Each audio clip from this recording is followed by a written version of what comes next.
This lecture is all about homosexuality. It's been previously dealt with in my original lecture on gender, but it needs some isolation and some unique consideration. The reason why is because up until really only a few decades ago, homosexuality was considered to be a crime, a perversion, an unnatural act, something that was considered to be horrific by society. Today, thank goodness, we've moved on from those days and we've realised that homosexual people have as much rights as normal gender, conventional gender, I might hasten to say. Homosexuality in its own right is normal now these days. It's accepted in that way. So what is it? Well, again, the biological sciences have completely failed to produce a fundamental understanding of gender and therefore of homosexuality. We have absolutely nothing to go by at all, other than male with male, female with female. There are some suggestions about certain types of genes that may well produce the homosexuality in people. Fundamentally, in carbonatory morphology, all of these concepts are dealt with fully, and homosexuality sits here in the middle of my gender model, which is based on the fermionic trinity. The fermionic trinity are the three particles that make up all matter in the universe. Everything you're looking at here, from the plants around me, this banner, myself, the air around me, are all made up of three particles: the electron, the proton, and the neutron. The electron and proton come together because they have opposite charges. A negative charge for the electron and a positive charge for a proton. Hence they form a concept which we might refer to as a hydrogen model. They effectively cancel out their electromagnetic charges when they come together, and they form the fundamental basis of all gender, where male is an electronic concept, female a protonic concept, and coming together they form a polarised entity. Homosexuality is different. Men go with men, women with women. So what does that tell us? Well, that leaves us with the third particle, the neutron, or neutral. Hence homosexuals are neutronic particles. They are non-polar, hence man with man, woman with woman. You think of a wedding day where a typical male and female marry. The female would be in bright colours, like white, advertising her position in space because of the radiating nature and the nuclear nature of protonic particles. The male, on the other hand, would be all in black, typically a camouflage type of potential, because he is a negatively charged waveform entity. This is the way in which nature has created gender, and collectively all gender does is allow energy to flow through living systems. Homosexuality, the non-polar neutronic gender, is a new advance.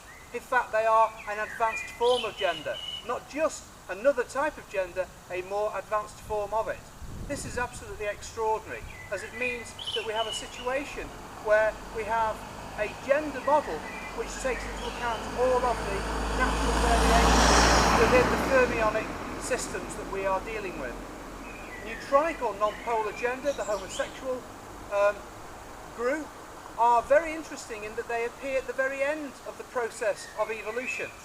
In other words, most of evolution has been driven by the conventional polarised gender, but now we find a non-polarised gender becoming very dominant. I believe homosexuality is on the increase. I think it's a natural consequence of reaching the end of evolution. And the reason why I say this is very simply this: neutronic or non-polar or homosexual people cannot sexually reproduce. Man with man, woman with woman, they can't do it. So how could biology, how could nature possibly have formed this entity? How can it make sense when it can't reproduce? Well, I believe the emergence of homosexuality, of neutronic gender, is the very essence of the importance of the fact that we are reaching the end of evolution.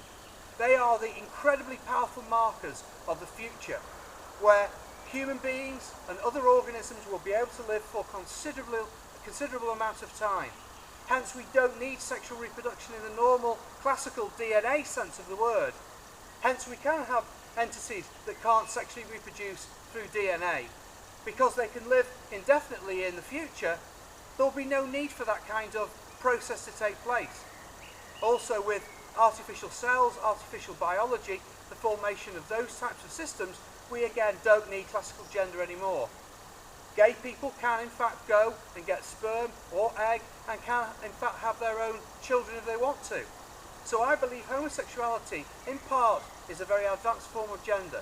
I believe it's representative of the fact we are reaching the end of evolution on planet Earth, and they are a powerful marker of the future of human evolution, where man and woman can come together neutral, with very little difference between them. We do see some polarisation, for example in butch and femme associated with lesbianism. You find one of the parties is a little bit more electronic and the other party a little bit more protonic. So we do see slight polarisation, but for the most part, homosexuality, very advanced form of gender, a major marker for the future of human evolution, and they are incredible people. They are very peaceful people, they are very intelligent, often very talented, and they are 1,000 light years from the criminals they were originally described as many decades ago. I wish them all the best in the future. I myself am not gay at all, but I can see how that group of people are going to be paving the way into the future. And this old model of classical dimorphism is slowly going to peter out over time. Thank you.